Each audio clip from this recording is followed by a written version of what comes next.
Doctor Dhaval Savaliya YouTube platform ઉપર આપનું હાર્દિક સ્વાગત છે. આપણે ભણતર સિરીઝ અવિરત રીતે આગળ વધારી રહ્યા છીએ.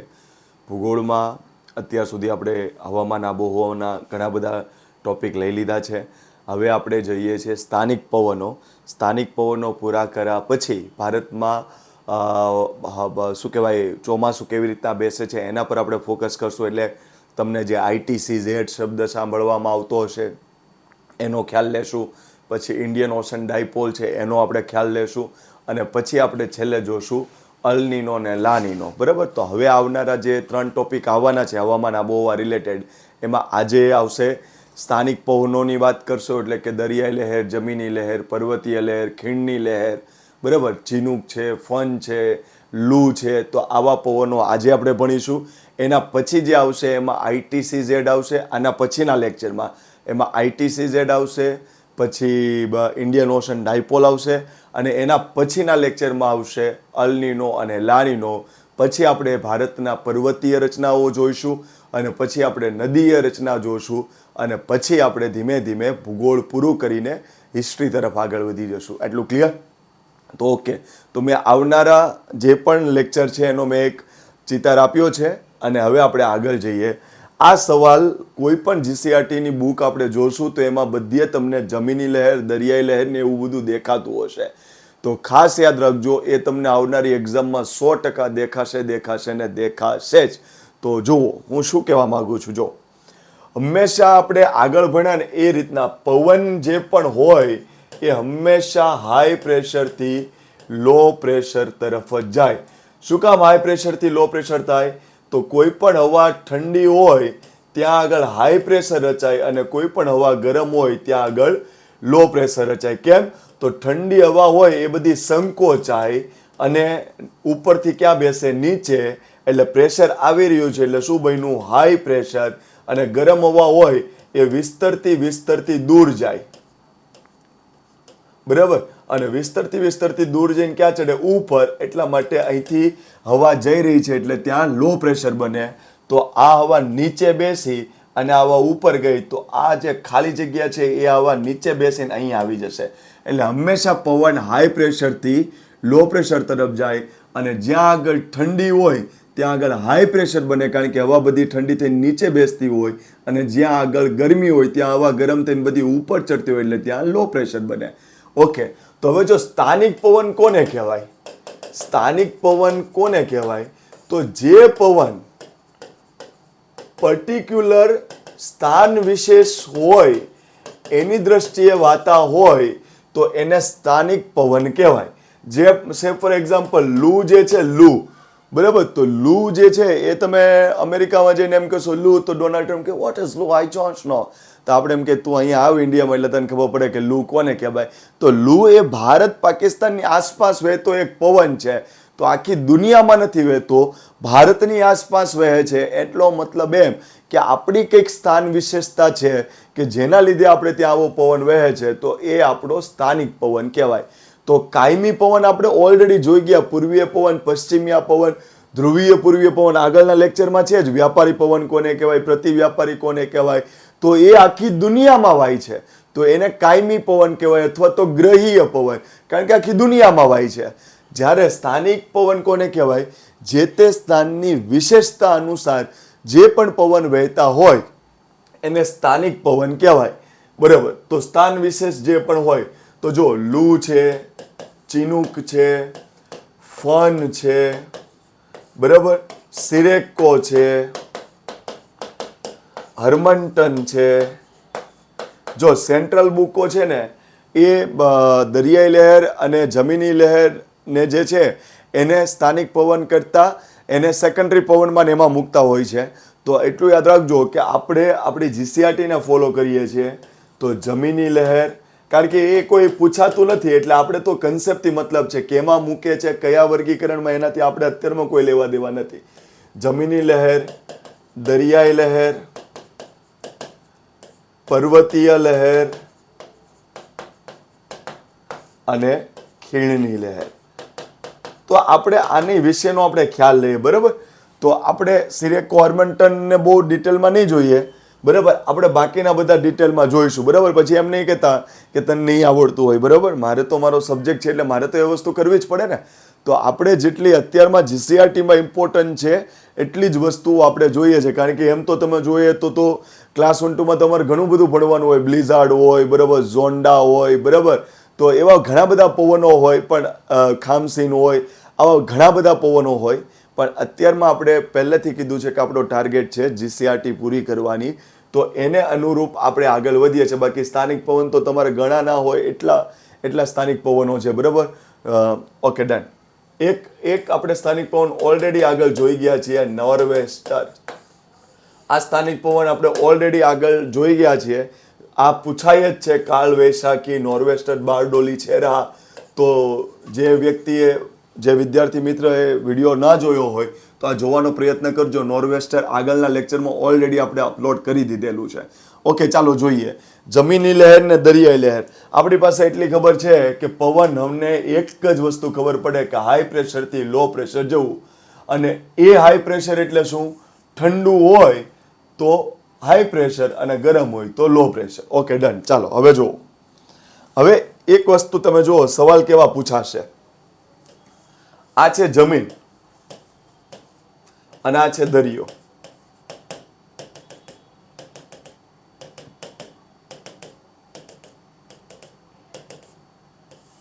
Okay, done. ઓકે, હવે ખાસ ધ્યાન રાખજો, જમીન છે ને, જમીન દરિયા કરતા જલ્દી ગરમ થાય અને જલ્દી ઠંડી થાય. જમીન દરિયા કરતા જલ્દી ગરમ થાય અને જલ્દી ઠંડી થાય. એનો મતલબ આવું શું કામ થાય છે? તો જમીન દરિયા કરતા જલ્દી ગરમ થાય ને જલ્દી ઠંડી થાય. શું કામ? તો જમીન છે ને, જમીન સૂર્યનો પ્રકાશ પડે તો જમીન એ સૂર્યપ્રકાશ માટે, જો સૂર્યપ્રકાશ માટે જમીન અપારદર્શક છે, જ્યારે પાણી પારદર્શક છે. એટલે શું? તમને કોઈ અહીંયા દાટી દે અને માટી ઉપર મૂકે તો તમે અહીંયા એમ ન કહો કે મને લાઇટ આવી, મને દેખાય છે બધું. નહીં, તમારા ઉપર માટી દાટી દે એટલે તમને કશું જ દેખાશે નહીં, કારણ કે સૂર્યપ્રકાશ માટે જમીન એ અપારદર્શક છે. એટલે શું થશે ખબર છે? સૂર્યના કિરણો અહીંયા જ પડ્યા રહેશે, નીચે ઉતરશે નહીં.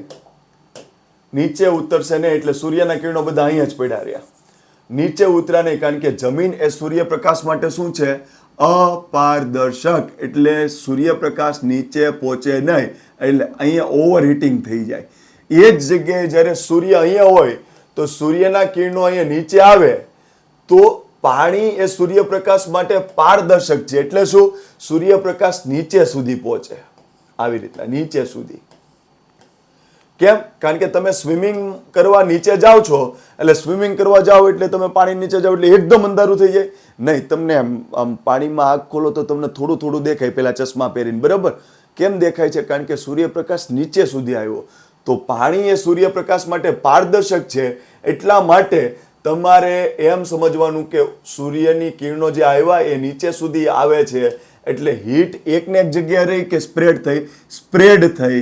કારણ કે ઉપર ને ઉપર રહ્યો ને તો પાણી એટલામાં ગરમ કરી દેતે, પણ સૂર્યપ્રકાશ નીચે સુધી જાય છે કારણ કે પાણી સૂર્યપ્રકાશ માટે પારદર્શક છે.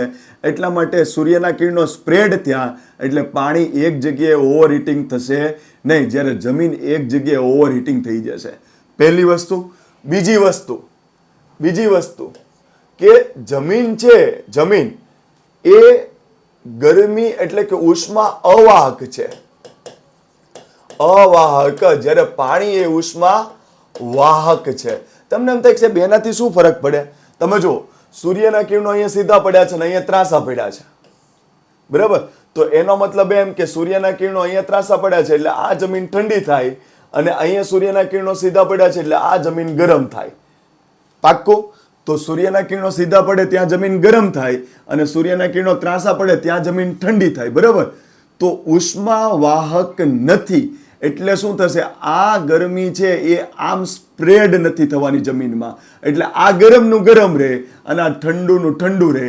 એટલા માટે જમીન જલ્દી ગરમ થાય, જલ્દી ઠંડી થાય. કેમ? કારણ કે અહીંયા સૂર્યના કિરણો સીધા પડ્યા એટલે આ જમીન ગરમ થઈ ગઈ. જો એ ગરમી આજુબાજુમાં સ્પ્રેડ કરતી હોત ને તો આ ગરમી એટલી ન રહેતે, ઓછી થતે. અને આ ઠંડી જમીન થઈ તો આ ઠંડી જો સ્પ્રેડ થતી હોત ને તો આ જમીન ઠંડી એટલી બધી ન રહે, થોડી ઠંડી ગુમાવીને માપસર થઈ હોત. તમને એમ થાય કે સાહેબ એવું હોય?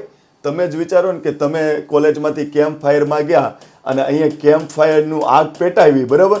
તો તમે અહીંયા બેઠા છો તો થોડી વાર પછી તમે એમ કહેશો, ઓ મને નીચે ગરમ લાગવા માંડ્યું, ગરમ લાગવા માંડ્યું, એમ કહેશો? નહીં કહેશો. કેમ? કારણ કે આ કેમ્પ ફાયર અહીંયા કર્યો છે તો આટલી જ જમીન ગરમ થાય, પણ તમે કેમ્પ ફાયરથી દૂર, તાપણું કરવાથી દૂર અહીંયા બેઠા છો તો અહીંયા તમને નીચે ગરમ નહીં લાગવા મળે. કેમ?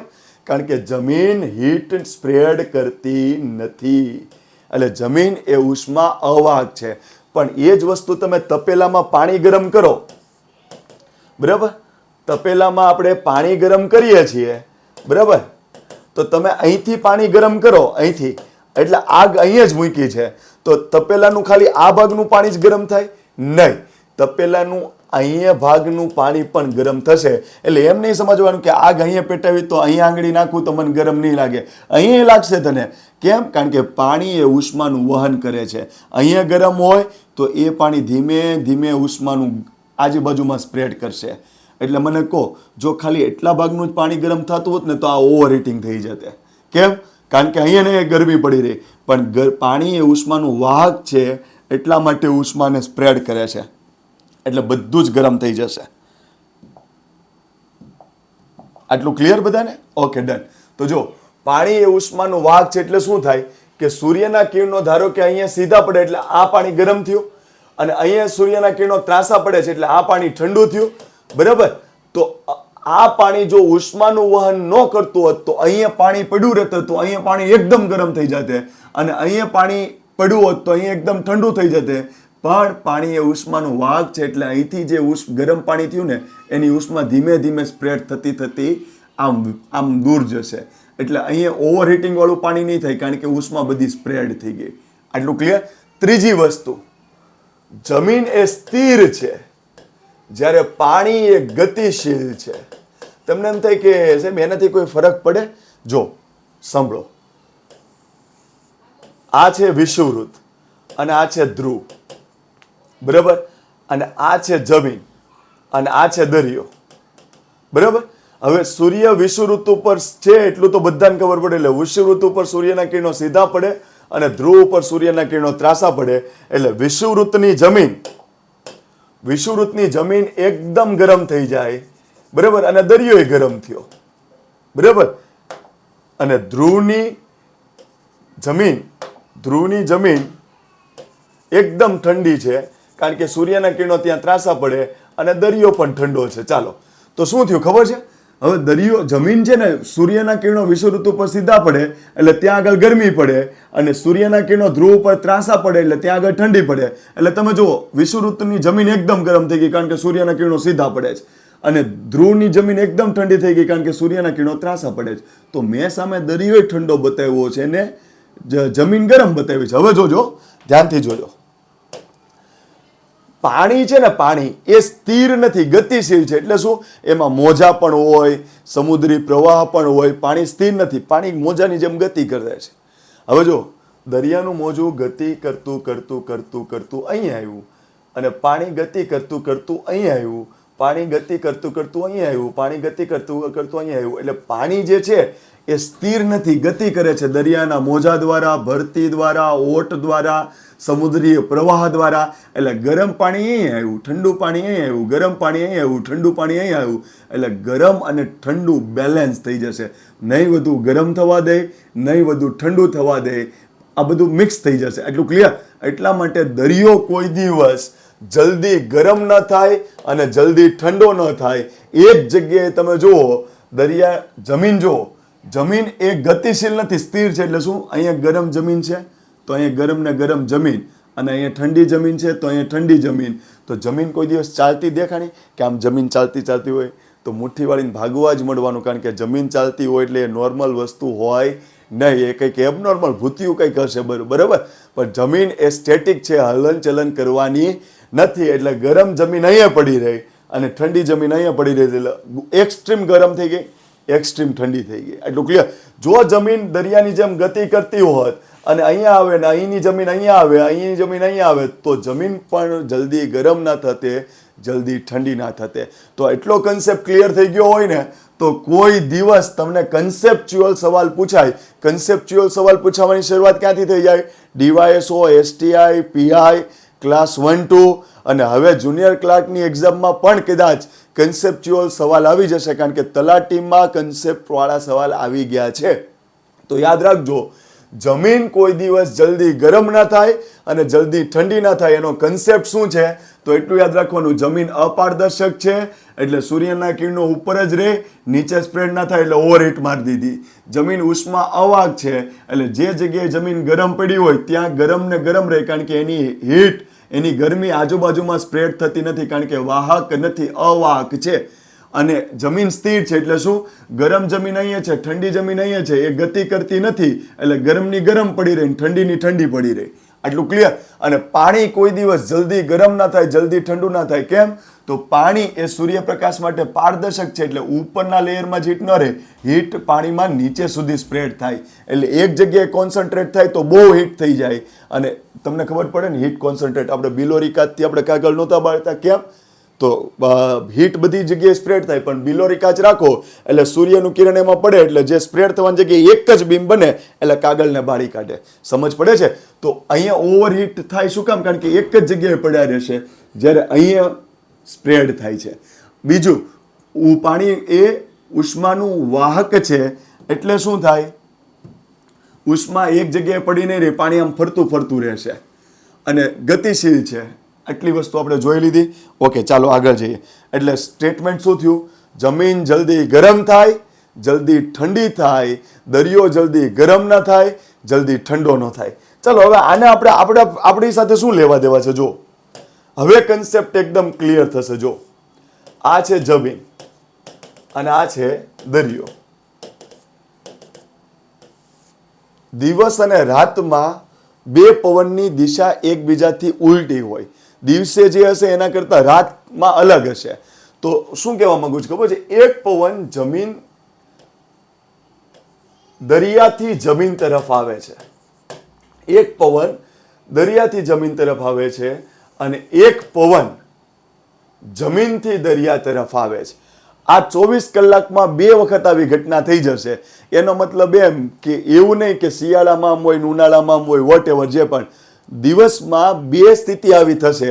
એક સમયગાળામાં એવું થશે કે પવનો દરિયાથી જમીન તરફ આવતા હશે અને એક સમયે એવું થતું હશે કે પવન જમીનથી દરિયા તરફ જતું હશે. એટલું ક્લિયર બધાને? ઓકે, હવે જો આવું કેમ થાય? પહેલા પ્રથમમાં તો એકને કહેવાય જમીનની લહેર અને એકને કહેવાય દરિયાઈ લહેર. જો તમે પહેલેથી આપણું પ્લેટફોર્મ ફોલો કરતા હશો તો હું ઘણી વખત એવું બોલી ગયો છું કે કોઈ પણ પવનની દિશા પૂછાય અથવા તો ભૂગોળમાં કોઈ પણ જગ્યાએ દિશા પૂછાય તો ભૂગોળમાં હંમેશા એવું થાય છે કે જે નામમાં શબ્દ હોય એનાથી સામેની દિશામાં જાય એવી દિશા બનતી હશે. તો જમીનની લહેરમાં નામમાં જમીન છે તો આ એવા પવન હોય કે જે જમીનથી દરિયા તરફ જતા હોય, કારણ કે નામમાં જમીન છે તો આમ યાદ રાખવાનું, જમીનથી દરિયા તરફ જશે. દરિયાઈ લહેર, નામમાં દરિયો છે તો આમ યાદ રાખવાનું, દરિયાથી જમીન તરફ જશે. ક્લિયર? તો દરિયાઈ લહેર કેવી રીતના વાતી હોય? દરિયાથી જમીન તરફ. અને જમીનની લહેર કેવી રીતના વાતી હોય? જમીનથી દરિયા તરફ. આટલું ક્લિયર? ઓકે, તો તમને હું પૂછું કે ભાઈ આ પવન કેવો કહેવાય? બરાબર, તો તમે યાદ રાખો કે નામમાં જે શબ્દ હોય ને, જ્યાંથી પહેલા હોય એ જ નામ આપી દેવાનું. તો આ પવન દરિયાથી જમીન તરફ જાય છે તો આને કહી દેવાનું કે સાહેબ આ દરિયાઈ લહેર છે. બરાબર, પછી તમને પૂછે કે ભાઈ આ પવન કયો છે? તો સાહેબ આ પવન એ જમીનથી દરિયા તરફ જાય છે. એટલે ક્યાંથી ચાલુ થયો? જમીનથી. તો આને નામ આપી દેવાનું જમીની લહેર. આટલું ક્લિયર? હવે તમને એક સવાલ એવો પૂછાય છે કે માછીમાર જે છે, માછીમાર એ કઈ લહેરનો ઉપયોગ કરીને દરિયો ખેડવા જાય છે? એટલે શું? દરિયો ખેડવા જવાનું છે અને માછીમાર કઈ લહેરનો ઉપયોગ કરીને પાછો ફરે છે? એટલું ક્લિયર? હવે યાદ રાખજો, બેયમાં દરિયો ખેડવા જેવો શબ્દ જ હશે, પણ એકમાં એવું હશે કે દરિયો ખેડવા જવાનું છે અને એકમાં શબ્દ હશે દરિયો ખેડીને પાછું આવવાનું છે. હવે માછીમાર જે આપણો ટ્રેડિશનલ હોય એ કઈ સ્ટીમર લઈને તો નહીં જાય, બરાબર? તો સ્ટીમર લઈને જાય ને તો એને પવનથી કોઈ લેવા દેવા ન હોય. કદાચ સામો પવન આવતો હોય ને તો ચોથા ગેરમાં નાખે ભટભટ ભટભટ ભટ કરતું નીકળી જાય. પણ આપણો માછીમાર જે છે એ તો નાનો છે, ગરીબ છે, એની પાસે હોડકું છે, બરાબર? તો એ હોડકું પર એને માનવ શ્રમ કરીને ચલાવવાનું છે. ક્લિયર? તો એ શું કરશે? પવનનો ઉપયોગ કરશે. તો એ એવો પવનનો ઉપયોગ કરે કે જે સામો ન પડતો હોય. એટલું ક્લિયર?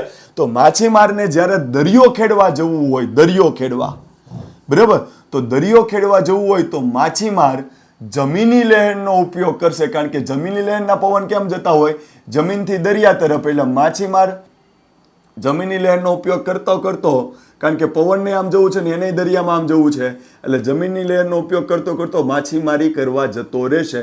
અને એ જ માછીમાર એક સમય થશે જ્યારે દરિયાઈ લહેર ચાલુ થશે દરિયાથી જમીન તરફ, એટલે ત્યાં સુધી એનું દરિયાનું ખેડાણ થઈ ગયું હશે, માછીમારી કરી લીધી હશે, પછી દરિયાઈ લહેરનો ઉપયોગ કરીને જમીન તરફ પાછો ફરશે.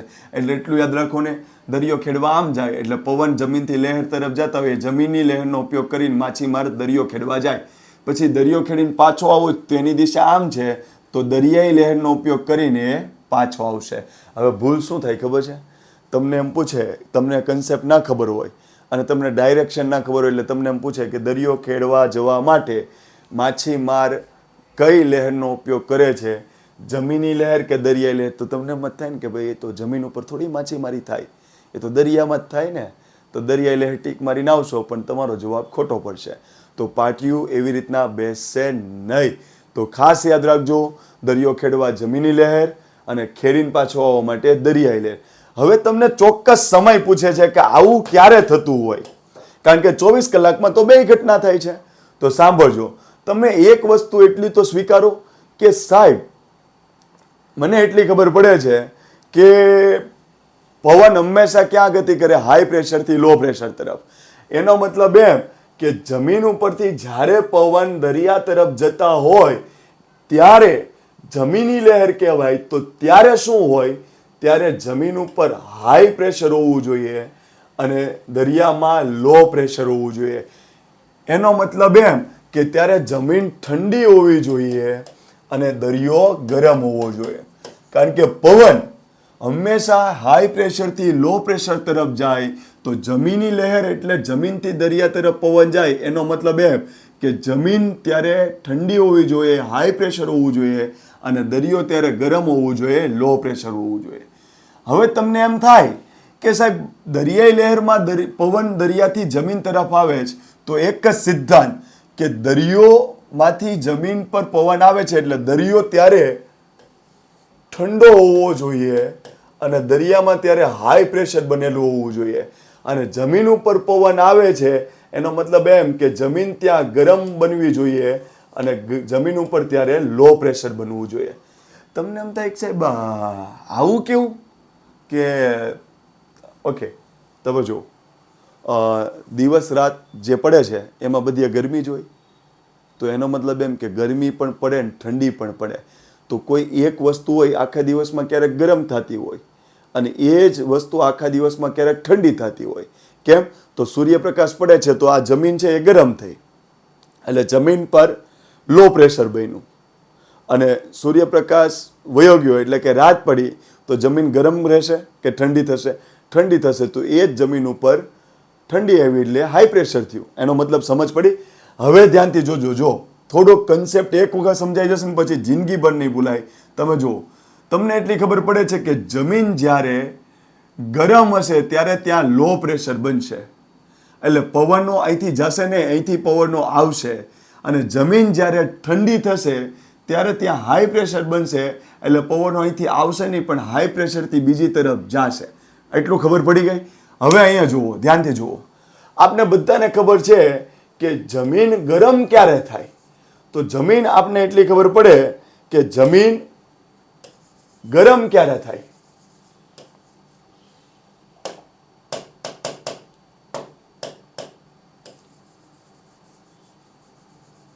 જમીન ગરમ ક્યારે થાય?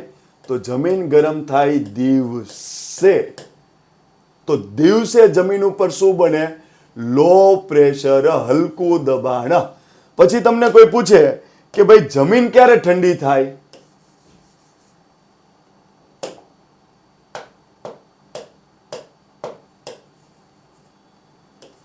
જમીન ક્યારે ઠંડી થાય?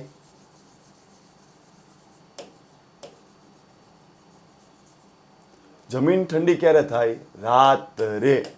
આટલું ક્લિયર? તો દિવસે જમીન ગરમ થાય અને રાત્રે જમીન ઠંડી થાય, કારણ કે દિવસે સૂર્યપ્રકાશ પડે છે અને રાત્રે સૂર્યપ્રકાશ પડતો નથી, એટલે દિવસે જમીન ગરમ થઈ અને રાત્રે જમીન ઠંડી થઈ. એટલે દિવસે જમીન ઉપર હાઈ પ્રેશર, લો પ્રેશર બને અને રાત્રે જમીન ઉપર ઠંડી આવે એટલે હાઈ પ્રેશર બને.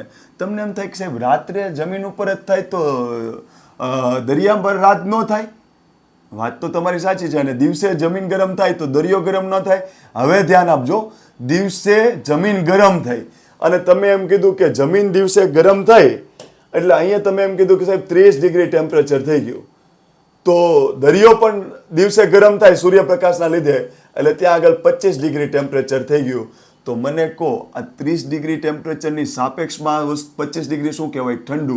એટલા માટે એમ કહેવાય કે દિવસે બે ગરમ થશે પણ જમીન વધુ ગરમ થઈ જશે, કારણ કે આગળ જ આપણે કન્સેપ્ટ બની ગયા. જમીન જલ્દી ગરમ થાય, જલ્દી ઠંડી થાય, દરિયો જલ્દી ગરમ ન થાય, જલ્દી ઠંડો ન થાય. એટલે દિવસે જમીન એટલી ગરમ થઈ ગઈ દરિયા કરતાં વધુ. એટલું ક્લિયર? તો અહીંયા 30 ડિગ્રી, અહીંયા 25, એટલે ખબર પડી ને, દિવસે બે ગરમ થાય પણ આના કરતાં આ વધુ ગરમ, એટલે દિવસે આ વધુ ગરમ કહેવાય, આ એની સાપેક્ષમાં ઠંડુ કહેવાય. હવે રાત્રે સૂર્ય જતો રહ્યો એટલે જમીન પણ ઠંડી થાય અને દરિયો પણ ઠંડો થાય. પણ ધ્યાન રાખજો, જમીન ઠંડી થઈને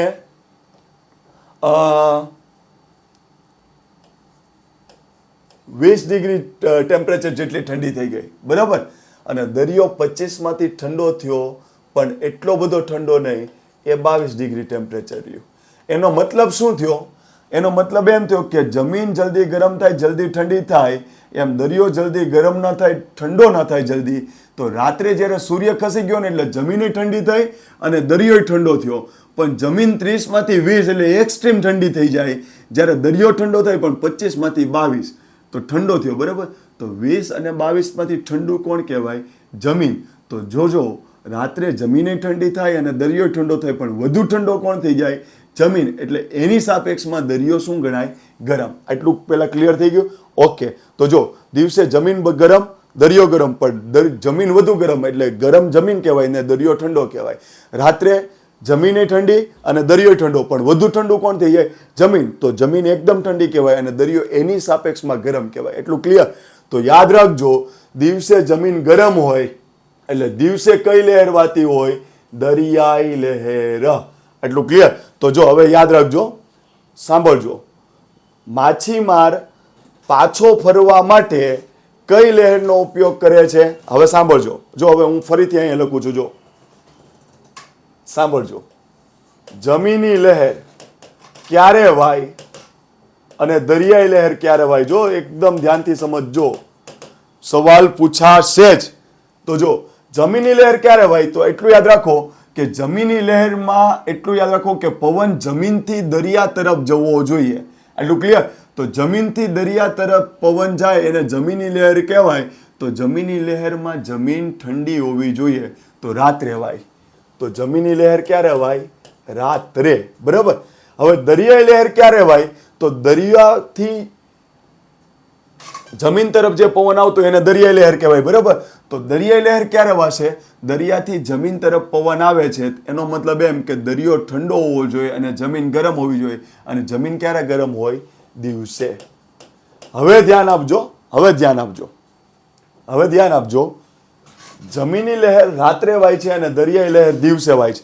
હવે કોન્ટ્રોવર્સી જોજો, ધ્યાનથી જોજો, કારણ કે આવનારી એક્ઝામમાં સવાલ દેખાશે જ. હવે તમે એમ કહો છો કે જમીની લહેર રાત્રે વાય, કેમ? કારણ કે જમીન રાત્રે ઠંડી થાય એટલે જમીનથી દરિયા તરફ પવન જાય.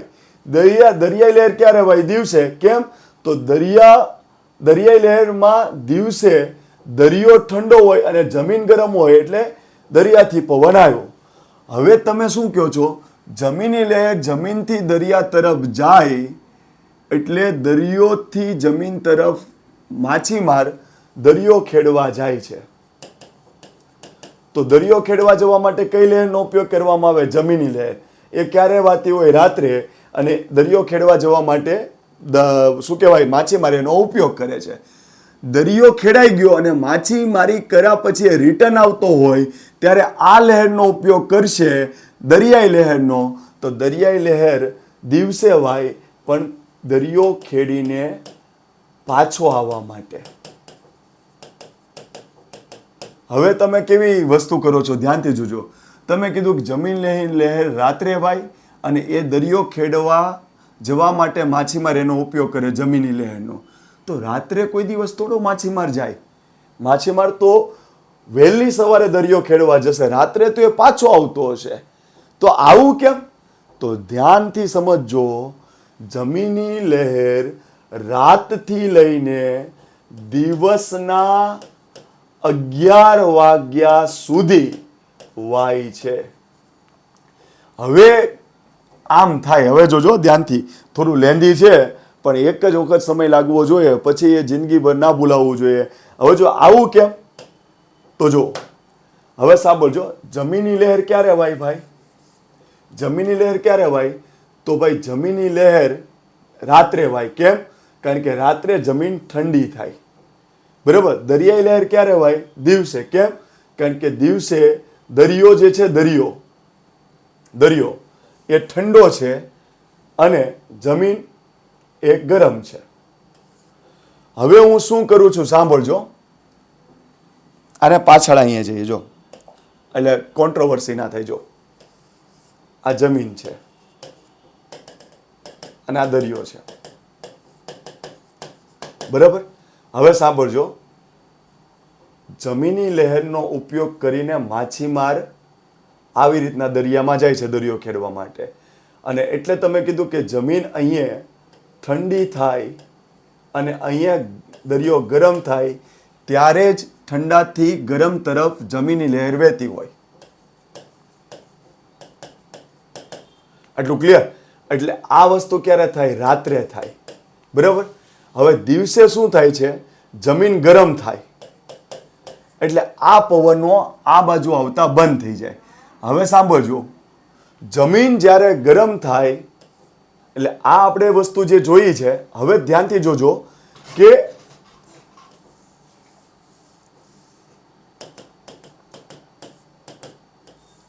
હવે જો જમીન ગરમ થાય ત્યારે અહીંયા લો પ્રેશર બને, બરાબર. અને લો પ્રેશર બને ત્યારે અહીંયા હાઈ પ્રેશર બને. એટલે પવન હાઈ પ્રેશરથી લો પ્રેશર તરફ ચાલુ થાય, એટલે કે દરિયાઈ લહેર ચાલુ થાય.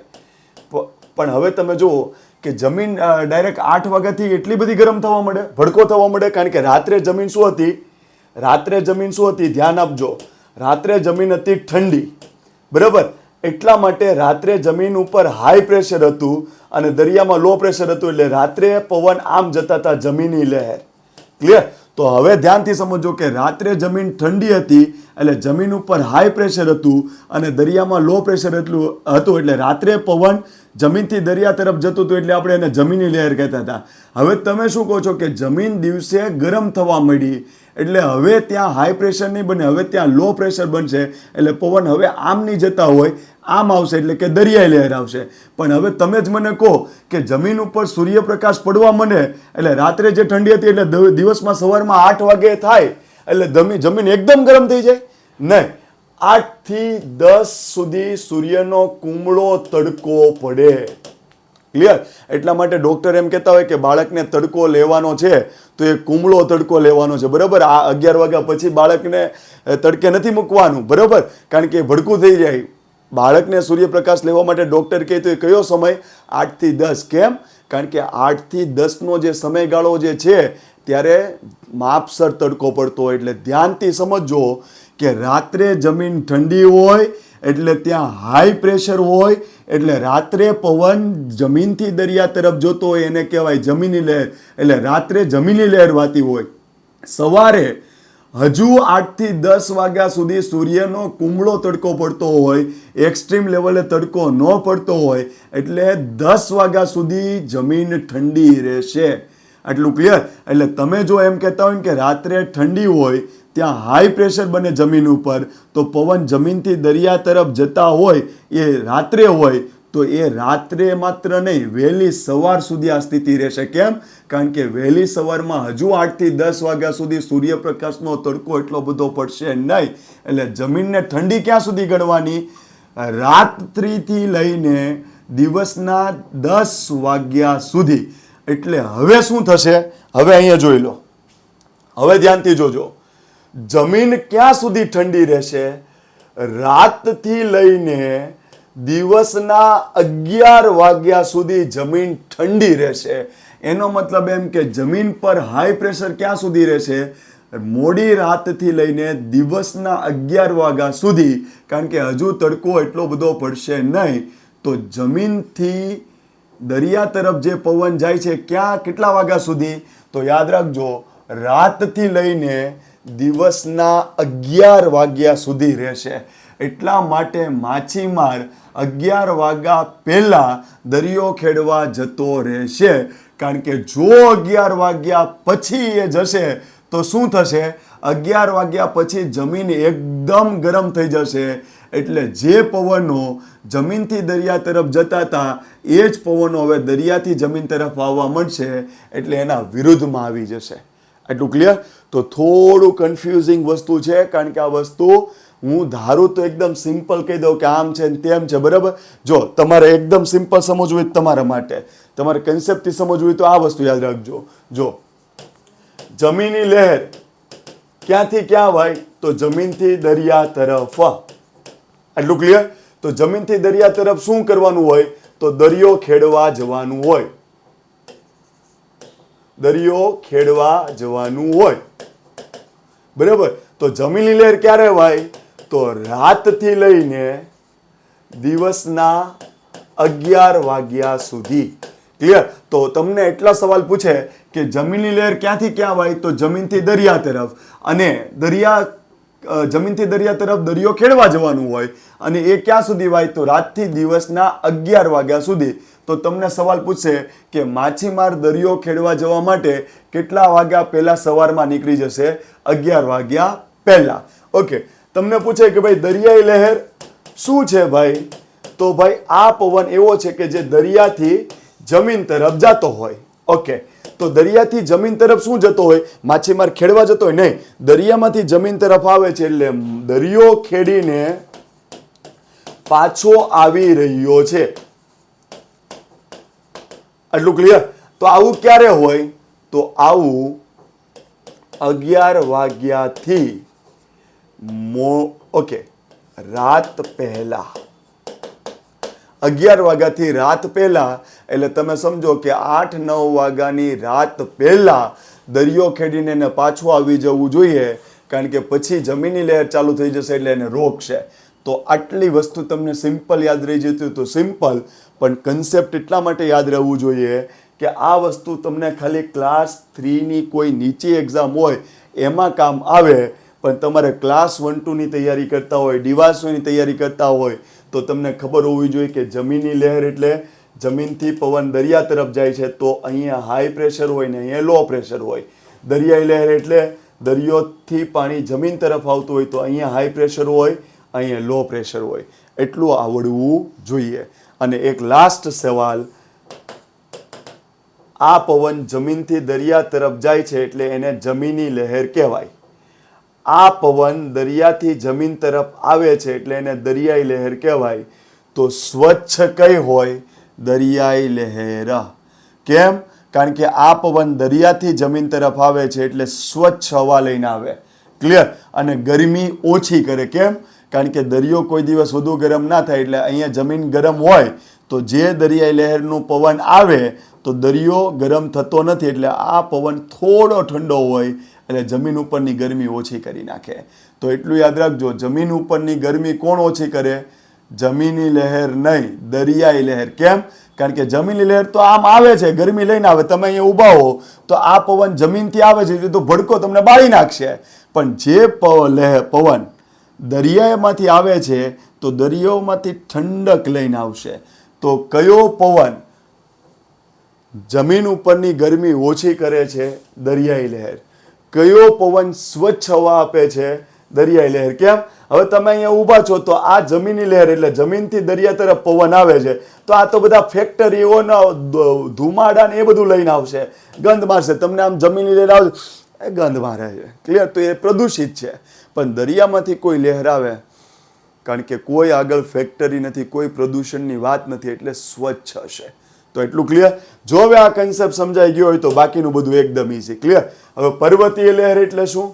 તો આ છે પર્વત અને આ છે ખીણ. એટલું ક્લિયર? તો એટલું યાદ રાખજો, સૂર્ય અહીંયા છે, સૂર્ય અહીંયા છે, બરાબર? હવે ધ્યાન આપજો, પર્વતથી જે પવન ખીણ તરફ આવે એને કહેવાય પર્વતીય લહેર, અને જે પવન ખીણથી પર્વત તરફ જાય, ખીણથી પર્વત તરફ, તો એને કહેવાય ખીણની લહેર. કારણ કે આપણે ભણી ગયા છીએ કે જે દિશા પૂછે તો નામમાં જે હોય એનાથી સામેની. ખીણની લહેર તો ખીણથી પર્વત તરફ, પર્વતીય લહેર તો પર્વતથી ખીણ તરફ. એટલું ક્લિયર? અને પવન હંમેશા ક્યાં જાય?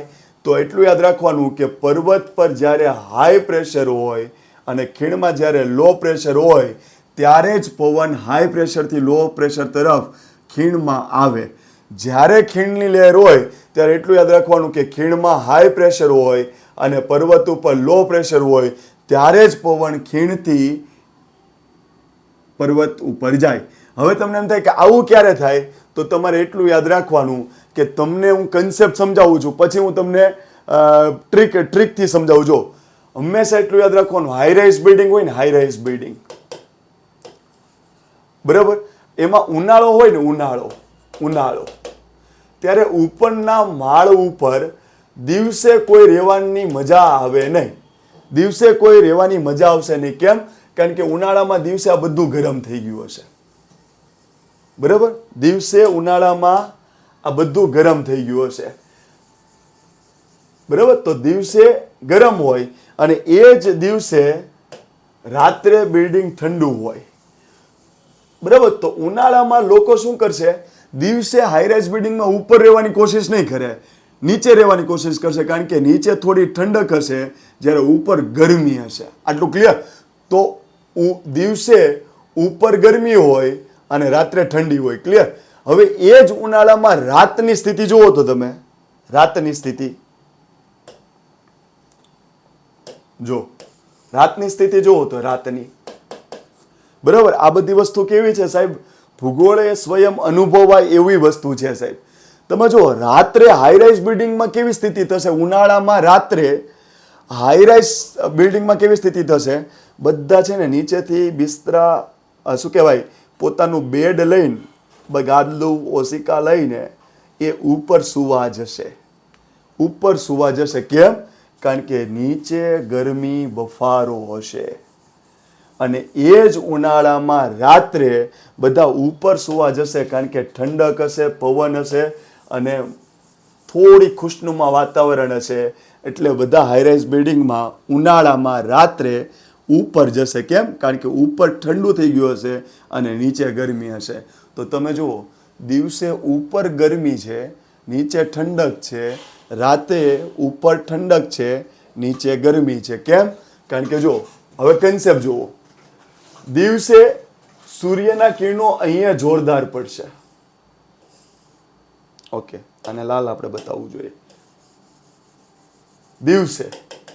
દિવસે સૂર્યના કિરણો અહીંયા જોરદાર પડશે એટલે આ બધું ગરમ થઈ જશે. પણ એટલું અંતર કાપવાનું છે. જો અહીંયા એટલું અંતર કાપવાનું છે એટલે આ ઠંડુ રહેશે. એટલે દિવસે શું થશે? દિવસે પર્વત ગરમ હશે અને ખીણ ઠંડી હશે. એટલે શું થશે? ખીણ પર ત્યારે હાઈ પ્રેશર બન્યું હશે, કારણ કે હવા ઠંડી એટલે હાઈ પ્રેશર અને હવા ગરમ એટલે લો પ્રેશર. એટલે પવન દિવસે ખીણમાંથી ઉપર ચડશે. એટલે દિવસે શું હશે?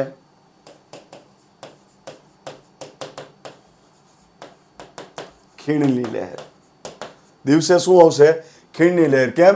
કારણ કે દિવસે પર્વત ગરમ થઈ ગયો હશે એટલે ત્યાં લો પ્રેશર બન્યું હશે, અને ખીણ ઠંડી હશે ત્યાં હાઈ પ્રેશર બન્યું હશે.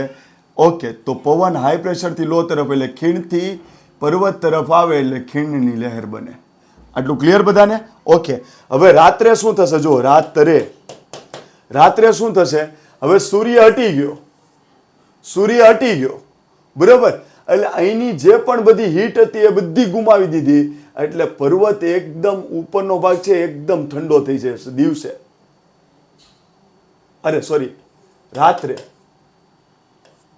રાત્રે સૂર્ય ખસી ગયો એટલે આ ભાગ જે ગરમ હતો ને એ એકદમ ઠંડો થઈ ગયો. પર્વતનો આ ભાગ એકદમ ઠંડો થઈ ગયો. પણ અહીંયા જેટલી ગરમી પડી હતી ને ટ્રેપ કન્ડિશનમાં હોય, કારણ કે ખીણ ટ્રેપ કન્ડિશનમાં, તો અહીંથી બધી ગરમી છૂટી ગઈ એટલે આ ઠંડો થઈ ગયું. પણ અહીંયા ગરમી થોડી પડી રહેશે એટલે આ ભાગ રાત્રે ગરમ હશે, બરાબર? તો અહીંયા લો પ્રેશર બનશે અને અહીંયા હાઈ પ્રેશર બનશે. એટલે રાત્રે પવન પર્વતના ઢોળા ઉપરથી નીચે ઉતરે અને એને કહેવાય પર્વતીય લહેર. તો રાત્રે કઈ લહેર વાતી હોય? પર્વતીય લહેર. હવે ધ્યાનથી સમજો, જેને ન સમજાય એના માટે. ખીણની લહેર ભાઈ કઈ દિશામાં વાતી હોય? ખીણથી પર્વતના ઢોળાવ તરફ. પર્વતીય લહેર કઈ દિશામાં વાતી હોય? પર્વતથી ખીણ તરફ. આટલું ક્લિયર? દિવસે કઈ લીણ વાતી હોય? તો એટલું યાદ રખાય કે દિવસે ખીણમાં જોવાય, રાત્રે ખીણમાં જોવાય નહીં. કેમ? કારણ કે રાત્રે ખીણમાં જોવા જાવ પડી ગયા તો સાહેબ, તો એટલું યાદ રાખવાનું કે રાત્રે બહુ ધંધા નહીં કરવાના, ખીણમાં પડી જાવ. એટલે એક મગજમાં હિન્ટ બેસાડો કે દિવસે ખીણ જોવાય કે ખબર પડે કે અહીંયા ખાડો છે, પણ રાત્રે ખીણ જોવાય નહીં, કારણ કે કપ દેખાના ઘૂસી ગયા તો કોને ખબર પડશે? તો જેને કન્સેપ્ટથી યાદ રહે એને કન્સેપ્ટથી, જેને પેટર્નથી યાદ રહે એને પેટર્નથી. તમને મુબારક. તો ખીણની લહેર, તો ખીણ ક્યારે જોવાય? દિવસે. પર્વત ક્યારે જોવાય? રાત્રે. કારણ કે રાત્રે વાંધો નહીં આવે કે કદાચ આપણે પડવાની બીક થોડી, આ પર્વત છે, પણ રાત્રે ખીણમાં ઘૂસી જશો. આટલું ક્લિયર બધાને? તો એટલી વસ્તુ યાદ રહેવી જોઈએ. અને એટલું યાદ રાખવું કે હાઈરાઇઝ બિલ્ડિંગ દિવસે ગરમ હોય ઉપર, અને દિવસે હાઈરાઇઝ બિલ્ડિંગમાં ઉપરનો ભાગ ગરમ હોય, નીચેનો ભાગ ઠંડો હોય. એ જ રાત્રે બધા ઉપર સુવા આવે છે. કેમ? કારણ કે ઉપર ઠંડક થઈ જાય અને નીચે ગરમી બફારો હોય. આના ઉપરથી તમે યાદ રાખી શકો. Okay, done. હવે ધ્યાનથી જોજો. હવે જો લૂ છે ને, લૂ,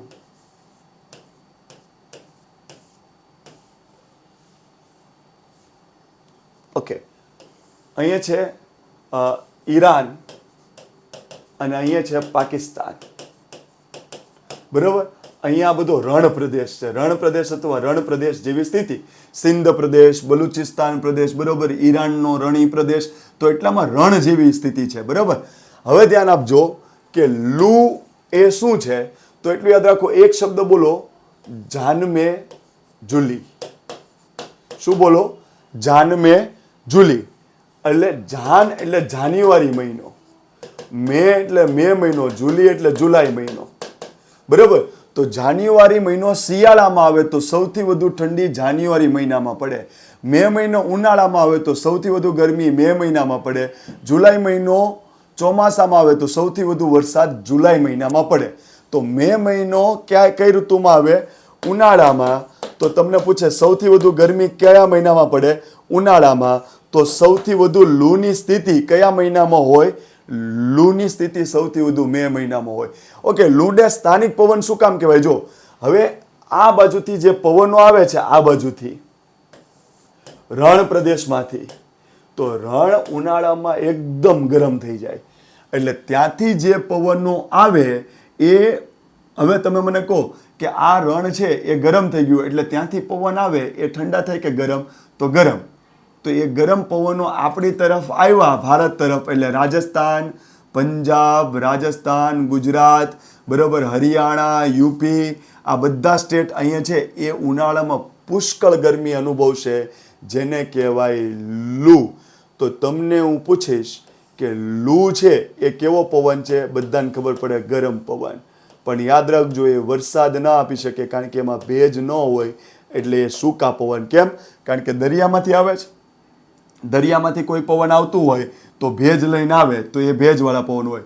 પણ રણમાંથી કોઈ પવન આવતું હોય તો એ ભેજ ક્યાંથી મળવાનો છે? રણ જ પોતે થનથન ગોપાલ છે, તો ભેજ ક્યાંથી આવે? તો રણમાંથી જે પવન આવતા હોય એ ભેજવાળા ન હોય, એટલે ગરમ અને સૂકો. તો તમને પૂછશે, લૂ આખી દુનિયામાં વાય છે? નહીં. તો લૂ ક્યાં વાય છે? ઈરાન, પાકિસ્તાન, ભારત જેવા દેશોમાં. તો આ પવનને કાયમી પવન કહેવાય કે સ્થાનિક પવન? સ્થાનિક પવન. આ પવન કેવો છે? ગરમ બધાને ખબર પડે, પણ ગરમ ભેજવાળો કે સૂકો? સૂકો. કેમ? તો કહેવાનું, દરિયામાંથી નથી આવતો, રણ પ્રદેશમાંથી આવે છે. ઓકે, તો આ કઈ ઋતુમાં? બધાને ખબર પડે, ઉનાળામાં. પણ એટલું પૂછે કે ભાઈ ઉનાળામાં કયા મહિનામાં સૌથી વધુ? તો મે મહિનામાં. તો મે મહિનામાં શું કામ? તો આપણે એટલું યાદ રાખ્યું છે કે એક્સ્ટ્રીમ લેવલે શું બોલ્યા? જાન મે જુલી. એક લગ્ન પ્રસંગની જાન છે, એમાં જુલીબેન છે અંદર.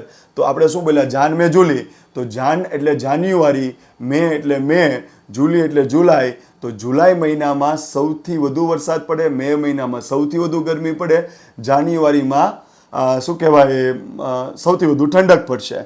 તો મે મહિનામાં. હવે યાદ રાખજો, હીટ સ્પ્રેડ થવા માટેના ઘણા બધા પ્રકાર છે. એક છે કન્ડક્શન, એક છે કન્વેક્શન, એક છે રેડિયેશન. જો આપણે સાયન્સ એન્ડ ટેક જોશું તો આપણે અલગથી જોઈશું, બરાબર. અત્યારમાં તો મેં કીધું છે, જીસીઆરટીમાં સામાજિક વિજ્ઞાન આપણે જોશું, એમાં હિસ્ટ્રી છે, ભૂગોળ છે, પોલિટી છે. સાયન્સ એન્ડ ટેક જોશું તો આને ડિટેલમાં જોશું. પણ એક શબ્દ યાદ રાખજો, એડવેક્શન. એડવેક્શન એટલે શું? જ્યારે કોઈ પણ ગરમી પવન દ્વારા ઉપરની ક્ષિતિજ સમાંતર દિશામાં સ્પ્રેડ કરવામાં આવે તો એને હીટ ટ્રાન્સફરનો કેવો પ્રકાર કહેવાય?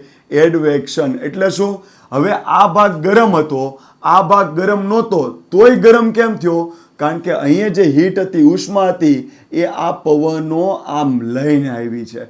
એટલે અહીંની હીટ આમ ટ્રાન્સફર થઈ. તો આ હીટ આમ ટ્રાન્સફર થઈ હોય ને તો એ કન્વેક્શન બને. પણ આ જ હીટ આવી રીતના ટ્રાન્સફર થઈ, એટલે ઉર્ધ્વ દિશામાં નહીં, ક્ષિતિજ સમાંતર દિશામાં, તો એને એડવેક્શન કહેવાય. તો લૂ તમને આવી રીતના ગરમ નથી કરતો, લૂ તમને આવી રીતના ગરમ કરે. તો લૂ એ ગરમી ટ્રાન્સફર કરે છે, એનો કયો પ્રકાર? કન્ડક્શન, કન્વેક્શન, રેડિયેશન કે એડવેક્શન? તો તમારે કહેવાનું એડવેક્શન. આટલું ક્લિયર બધાને? Okay, done. હવે જો, ઓકે, હવે જો,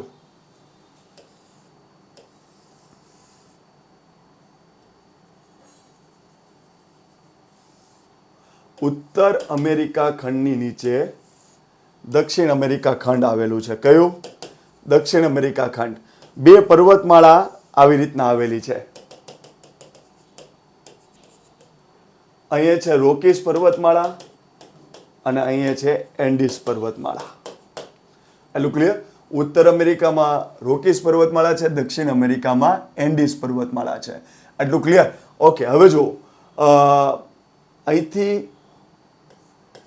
એક પવન આવે છે, ચિનુક પવન, બરાબર. તો ચિનુક પવન છે ને એ ગરમ પવન છે. હવે તમને એક વસ્તુ સમજાવી દઉં છું, ધ્યાનથી સમજો. આ રોકીસ પર્વતમાળા છે, આ પર્વતમાળાનું હું અહીંયા દોરું છું, અને આ બાજુ અમેરિકા આવ્યું છે. જો,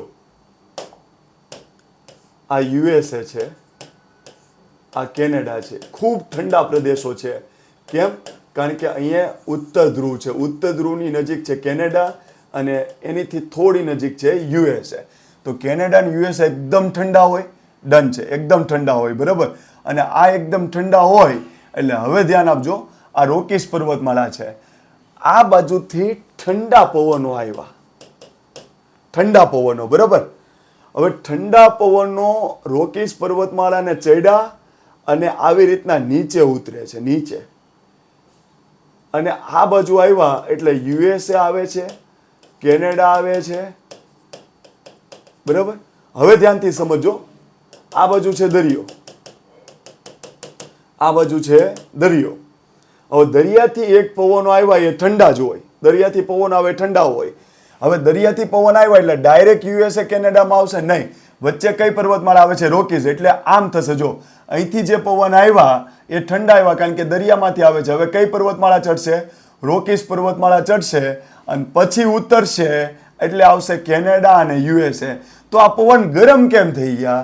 તો આપણે ઓલરેડી વાતાવરણનો વિડીયો અપલોડ કરી દીધો છે. જે પણ વિદ્યાર્થી મિત્રએ વાતાવરણનો વિડીયો ન જોયો જોઈ લોજો. ઈમાનદારીથી કહું છું, તમે ડીવાયએસઓ એસટીઆઈ જુનિયર ક્લાર્કની જે હવે બહુ ટાઈટ કર્યું છે એનું સિલેબસ, તો એવી એક્ઝામો અને ક્લાસ 1-2માં તો ખરું જ, બહુ કામ આવશે. જોવું હોય તો જોજો.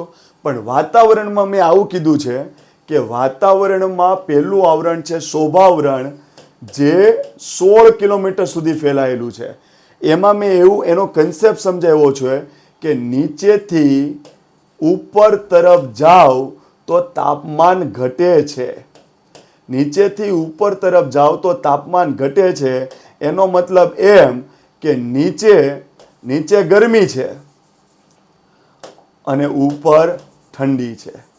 તો આ કન્સેપ્ટ મેં વાતાવરણના ટોપિકમાં મૂકી દીધો છે કે સ્વભાવરણમાં નીચેથી ઉપર જાઓ એટલે તાપમાન ઘટે છે. એનો મતલબ એમ થયો નીચે ગરમી છે અને ઉપર ઠંડી છે, એટલે નીચેથી ઉપર જાઓ એટલે તાપમાન ઘટે છે. આનો કન્સેપ્ટ તમે વાતાવરણના ટોપિકમાં જોઈ લોજો. એટલા માટે કહું છું કે ચિનુક પવન કેમ ગરમ થાય છે ઠંડામાંથી ગરમ? તો એટલું યાદ રાખજો, દરિયાથી પવન આવે તો એ ઠંડો જોવાનો છે, બરાબર? તો ચિનુક પવન પહેલા ઠંડો હતો. હવે એ યુએસએ અને કેનેડામાં જતા પહેલા વચ્ચે આવી રોકીઝ પર્વતમાળા, એટલે ક્યાં ચડશે? કાણું પાડી નામ નીકળી જાય નહીં. હવે રોકીઝ પર્વતમાળા ચડશે એટલે આ જો રોકીઝ પર્વતમાળા ચડી, એટલે જો આ સમજો આ રોકીઝ પર્વતમાળા છે, એટલે આ પવન ચડ્યો, એટલે પવન ચડ્યો. ચાલો, એટલે પવન કેવો હતો સાહેબ? આ ચિનુક પવન આ બાજુથી આવે છે, ઠંડો છે, બરોબર? હવે રોકીઝ પર્વતમાળાથી આમ નીચે ઉતરે છે, જોજો નીચે ઉતરે છે તો હવે ગરમ થવા મળશે. શું કામ? કારણ કે વાતાવરણમાં નીચે ગરમી છે, ઉપર ઠંડી છે. એટલા માટે હવે આ પવન સ્વભાવરણમાં નીચે ઉતરી રહ્યો છે. એટલે જે પવન ઠંડો હતો આ બાજુથી દરિયાથી આવતો હતો, એ પવન જો ત્યાં રહ્યો હોત ને તો ઠંડો રહેતે, પણ નીચે આવે છે તો એ વાતાવરણમાં ઠંડીથી ક્યાં આવે છે? ગરમી તરફ. એટલે એ પવન ગરમ થઈ જાય છે. તો યાદ રાખજો, ચિનુક પવન દરિયામાંથી આવતો તો ઠંડો હતો, પણ રોકીઝ પર્વતમાળા ચડ્યો અને જ્યારે ઉતરે છે કેનેડા અને યુએસએમાં તો એ ગરમ થઈ જાય છે. કારણ કે હવે ઊંચાઈથી નીચાઈ તરફ આવે છે અને નીચે ગરમી છે. એટલે શું કરશે ખબર છે? યુએસએ ને કેનેડા ધ્રુવની નજીક છે, એટલે શિયાળામાં સાહેબ એકદમ થીજી જાય, થીજી. એટલે નદીઓ હોય ને, નદીઓ એ બરફની થઈ જાય. શું થઈ જાય? બરફની થઈ જાય. પણ જ્યારે ચિનુક પવન રોકીઝ પર્વતમાળાથી ઉતરે છે એટલે એ ઠંડો થાય છે કે ગરમ? ગરમ થાય છે. એટલે ગરમ થાય એટલે આ પ્રદેશનો બરફ પીગાળવા મળે, એટલે નદીઓ વહેવા મળે. અને અહીંયા છે ને ઉત્તર અમેરિકા ખંડમાં પ્રેરીઝ નામનું ઘાસ થાય છે. કેવું ઘાસ? પ્રેરીઝ નામનું ઘાસ. એટલે જ્યારે બરફ હોય ને ત્યારે આ ઘાસ બધું બળી જાય, કારણ કે ઘાસની ઉપર બધું બરફ થઈ જાય. પણ ચિનુક પવન જે ગરમી લઈને આવે છે એટલે એ પ્રદેશને ઠંડામાંથી કેવો કરી દે છે? ગરમ. એટલે બરફની જગ્યાએ શું વહેવા મળે? નદીઓ. અને ઘાસ ઉપરથી બધો બરફ જતો રહે એટલે પ્રેરીઝનું ઘાસનું મેદાન પાછું જોરદાર થાય અને ત્યાં પછી ગાય, ભેંસ, પશુઓ બધા ચરવા મળશે. આટલું ક્લિયર? તો તમને પૂછશે કે ચિનુક પવન દુનિયામાં ક્યાં આવ્યા? તો ઉત્તર અમેરિકા ખંડમાં. એ ઉત્તર અમેરિકા ખંડ યુએસએ અને કેનેડાની ગરમી વધારે કે ઘટાડે, કે ઠંડી વધારે કે ઘટાડે? તો તમારે એમ બોલવાનું, ઠંડી ઘટાડીને વાતાવરણ હુફાળું કરે, નદીઓને વહેતી કરે, બરફને હટાવી દે અને ત્યાં આગળ ઘાસ ઉગી નીકળશે, એટલે પશુપાલન માટે સારું થશે. સેમ આ વસ્તુ તો આ છે સ્વિટ્ઝરલેન્ડ અને આ છે ઇટાલી અને આ છે સ્વિટ્ઝરલેન્ડ. સ્વિટ્ઝરલેન્ડ દ્રાક્ષની ખેતી જોરદાર કરે છે અને દ્રાક્ષમાંથી વાઇન અને દારૂ બને. તો વાઇન માટે સ્વિટ્ઝરલેન્ડ પ્રખ્યાત છે, દ્રાક્ષ માટે સ્વિટ્ઝરલેન્ડ પ્રખ્યાત છે. આમ તો ખાટા ફળ તમામ માટે સ્વિટ્ઝરલેન્ડ ને ઇટાલી જેવા દેશો પ્રખ્યાત છે. તો દ્રાક્ષ અને વાઇનની ખેતી જોરદાર ક્યાં થાય છે? સ્વિટ્ઝરલેન્ડ. તો સ્વિટ્ઝરલેન્ડમાં આલ્પ્સ પર્વતમાળા છે, સ્વિટ્ઝરલેન્ડ ને ઇટાલીની બોર્ડર ઉપર. તો આલ્પ્સ પર્વતમાળા સ્વિટ્ઝરલેન્ડ અને ઇટાલીની બોર્ડર ઉપર છે. હવે સ્વિટ્ઝરલેન્ડ પણ ધ્રુવની નજીક છે એટલે ખૂબ ઠંડુ થઈ જાય. ખૂબ ઠંડુ થઈ જાય એટલે નદીઓ થીજીને શું થઈ જાય? બરફ. અને બરફ થઈ જાય એટલે દ્રાક્ષની ખેતી બધી ડીમ થઈ જાય. કેમ? કારણ કે બરફ આવી જાય એટલે છોડ બોડ બધું બરફથી છવાઈ જશે. ક્લિયર? તો હવે સેમ અહીંયા શું થાય છે ખબર છે? ઠંડા પવનો આલ્પ્સ પર્વતમાળા ચડે અને જેવું આલ્પ્સ પર્વતમાળા ચડીને નીચે ઉતરે એટલે યાદ કરો, પવન પર્વત ઉપરથી નીચે ઉતરે એટલે ઠંડામાંથી ગરમ તરફ આવે છે એટલે પવન ઠંડો ના રહે, ગરમ થઈ જાય. ક્લિયર? તો આ પવન ઠંડો હતો, એમાંથી પર્વત આલ્પ્સ ચડીને નીચે ઉતરો સ્વિટ્ઝરલેન્ડ બાજુ એટલે ઠંડામાંથી કેવો થઈ ગયો? ગરમ. એટલે સ્વિટ્ઝરલેન્ડને ઠંડીમાંથી કેવું કરી નાખશે? ઠંડામાંથી સ્વિટ્ઝરલેન્ડને શું બનાવી દેશે? હુંફાળું. કારણ કે પવન કેવો છે? હુંફાળો. એટલે બરફ પીગળી જશે, નદીઓ વહેવા મળશે, દ્રાક્ષના છોડ જબરદસ્ત થઈ જશે, દ્રાક્ષ થશે, વાઇન થશે, બધું જ થશે. ક્લિયર? તો એટલું યાદ રાખો કે સ્વિટ્ઝરલેન્ડ શું કરવા જવાય? ફન. સ્વિટ્ઝરલેન્ડ શું કરવા જવાય? ફન. અને યુએસએ એક હેલિકોપ્ટર બધાને આખી દુનિયાને વેચે છે. હેલિકોપ્ટરનું નામ છે ચિનૂક. તો યુએસએમાં જે ગરમ પવન વાય અને ઠંડીમાંથી હુંફાળું કરી દે એ પવનનું નામ છે ચિનૂક. સ્વિટ્ઝરલેન્ડમાં જે પવન વાય છે ઠંડામાંથી એ લોકોને હુંફાળું કરી દે એનું નામ છે ફન. તો આટલી વસ્તુ ક્લિયર? ઓકે. આ ટોપિક આજે જે ભણ્યા છે એમાં સિંગલ સવાલ ક્લાસ 3ની એક્ઝામ માટે કામનું છે અને સારામાં સારા કન્સેપ્ટથી ભણેલા સવાલ super class 3 DYSO, STI, PI class 1-2ની એક્ઝામમાં પણ ફાયદારૂપ થશે. તો આપણે ચિનૂક, ફન, લૂ, દરિયાઈ લહેર, જમીની લહેર, પર્વતીય લહેર, ખીણની લહેર કમ્પ્લીટ કરી. આગળના લેક્ચરમાં આપણે જોઈશું હવે જે આવશે એમાં ચોમાસું કેવી રીતના બેસે છે, ITCZ શું છે, ઇન્ડિયન ઓશન ડાયપોલ શું છે એ જોશું ને એના પછીના લેક્ચરમાં આપણે અલ નીનો અને લા નીનો જોશું. જોડાયેલા રહેજો. જય હિન્દ, જય ભારત.